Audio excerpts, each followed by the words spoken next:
गांव में तो सब जगह अकाल की परिस्थिति हो गई है। लगता नहीं कि अब इस गांव में ज्यादा दिन रुकना उचित होगा। काम के लिए बाहर गांव तो जाना ही पड़ेगा। भूषण काम की तलाश में दूसरे गांव की ओर निकल पड़ता है। चलते चलते वह विजयपुर गांव में आ जाता है। वहां उसका रहने का कोई ठिकाना नहीं था और उसके पास कोई काम भी नहीं था। चलते चलते वह एक अमीर किसान जगत सेठ के पास आ पहुंचता है। सेठ जी, मैं भूषण दूसरे गांव से आया हूँ। हमारे गांव में अकाल की परिस्थिति हो गई है। लोगों के खेत सूखे पड़े हैं। गांव में बूंद बूंद पानी के लिए लोग तरस रहे हैं। अगर मुझे आपके पास कुछ काम मिल जाएगा तो बहुत कृपा होगी बड़े भाई। अरे रे, लगता है तुम्हारी हालत बहुत खस्ता हो गई है। ठीक है, वैसे मेरे पास एक काम तो है, पर लगता नहीं कि तुम वो कर पाओगे। सेठ जी, आप चिंता ना करें। मुझे आप कोई भी काम दे सकते हैं। मैं वो काम पूरी मेहनत और ईमानदारी से करूंगा। अच्छा ठीक है भूषण, तो कान खोल कर सुन लो। मेरे पास 50 गायें और 50 भैंसे हैं। तुम्हें हर रोज इन जानवरों का गोबर निकालना होगा और रोज सुबह शाम उन्हें चारा पानी देना होगा। महीने के आखिर में तुम्हें इस काम के लिए 200 रुपए मिलेंगे। और हाँ, 2 वक्त का खाना भी हमारी तरफ से मुफ्त दिया जाएगा। बोलो, क्या तुम ये काम कर पाओगे? अरे बाप रे, 50 गाय और भैंसों को संभालना आसान काम नहीं है। पर अब मैं कुछ कर भी तो नहीं सकता और ऊपर से सेठ जी 2 वक्त का खाना भी दे रहे हैं। ठीक है सेठ जी, मैं ये काम कर लूंगा, पर एक विनती है। हाँ बोलो भूषण, क्या बात है? सेठ जी, अगर आपको समस्या ना हो तो क्या मैं आपके गायों के साथ गौशाला में रह सकता हूँ? सेठ जी, मैं इस गांव में नया हूँ।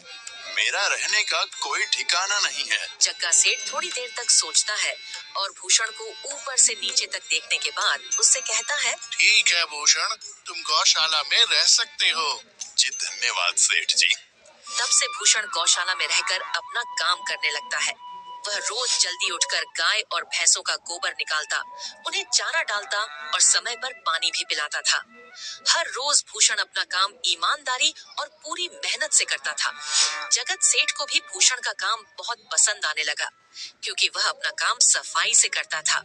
एक दिन जगत सेठ भूषण को बुलाकर उससे बोलता है, भूषण, मुझे तुम्हारा काम बहुत पसंद आया है। तुम गाय और भैंसों का अच्छा ख्याल रख रहे हो, इसलिए दूध की गुणवत्ता भी बढ़ गई है और गायें पहले से ज्यादा दूध भी दे रही हैं। इसलिए मैं आज से तुम्हारी तनख्वाह बढ़ाकर पूरे 400 रुपए कर रहा हूँ। आपका बहुत बहुत धन्यवाद सेठ जी। कुछ दिन ऐसे ही बीतने लगते हैं। भूषण जगत सेठ के पास बहुत मेहनत और ईमानदारी से काम करता है। धीरे धीरे भूषण के पास अच्छा खासा रुपया जमा हो जाता है, जिससे वह अपने लिए छोटा सा रहने लायक एक कुटिया बनवा लेता है। उस गौशाला में सोकर तो नाक से गोबर की गंध अभी भी नहीं जा रही। अब आखिरकार मुझे अपने घर में चैन से सोने को तो मिलेगा। तब से भूषण जगत सेठ के पास गौशाला में काम करने आता और 2 वक्त का खाना खाकर अपने घर सोने के लिए चला जाता था। कई साल ऐसे ही बीत जाते हैं। भूषण की मेहनत के कारण उसके पास अच्छा खासा रुपया जमा हो जाता है। एक दिन भूषण जगत सेठ से बोलता है, सेठ जी, आजकल गांव में चोरी की समस्या बहुत बढ़ गई है और मेरे पास कुछ रुपए भी जमा हैं जो मैंने अपने घर में रखे हुए हैं, पर मुझे उन पैसों की चोरी की चिंता हो रही है।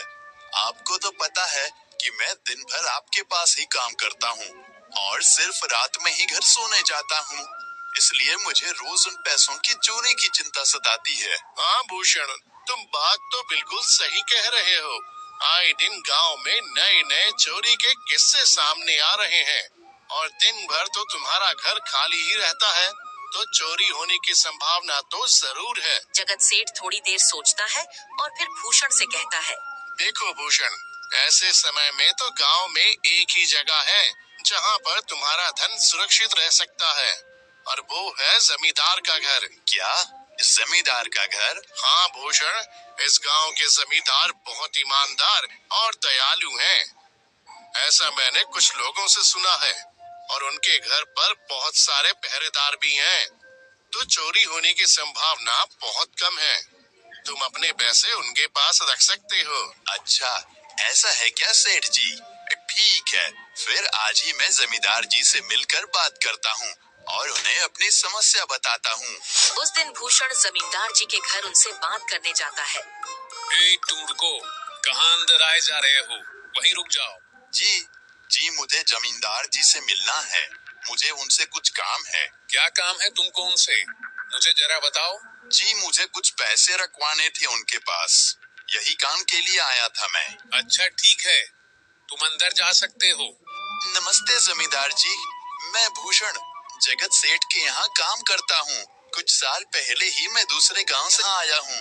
अच्छा भूषण, बोलो तुम्हारा क्या काम है मेरे पास? जमींदार जी, मैं सालों से जगत सेठ के पास काम कर रहा हूँ और मैंने कुछ रुपए भी जमा कर लिए हैं, पर बात यह है कि गांव में चोरी की समस्या बहुत बढ़ गई है, तो मुझे अपने रुपए घर में रखने से डर लग रहा है।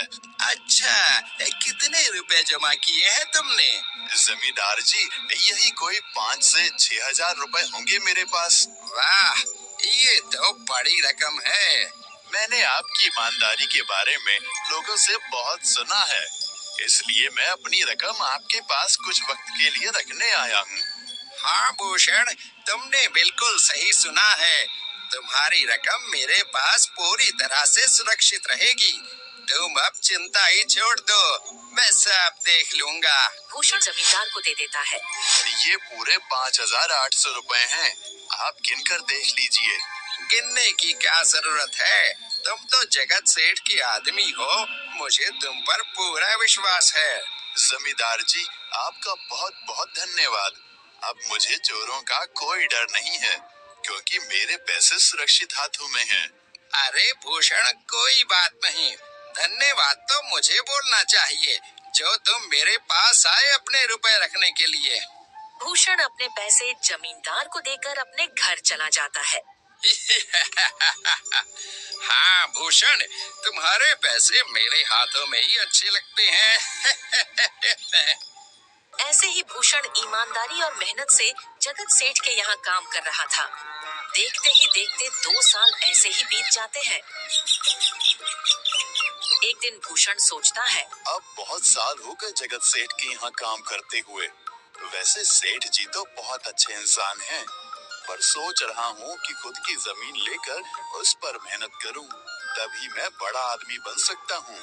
अब जो मेरे पास थोड़े कुछ पैसे हैं और जो जमींदार के पास कुछ पैसे संभालने के लिए दिए हैं, वो जमा करके जिस जमींदार से मिलने जाता हूँ और अपने रुपए मांगता हूँ। ये सोचकर भूषण जमींदार जी के घर चला जाता है। जमींदार जी, मैं अपने रुपए वापस लेने आया हूँ।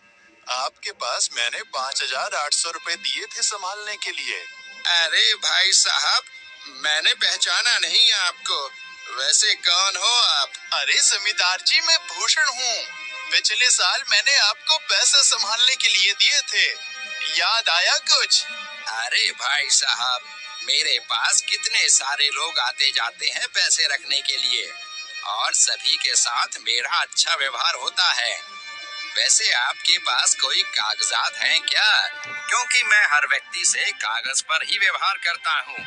किसने कितने पैसे दिए, किसके कितने पैसे रखे हैं, सबका व्यवहार रहता है मेरे पास। जमींदार जी, ये आप क्या बात कर रहे हैं?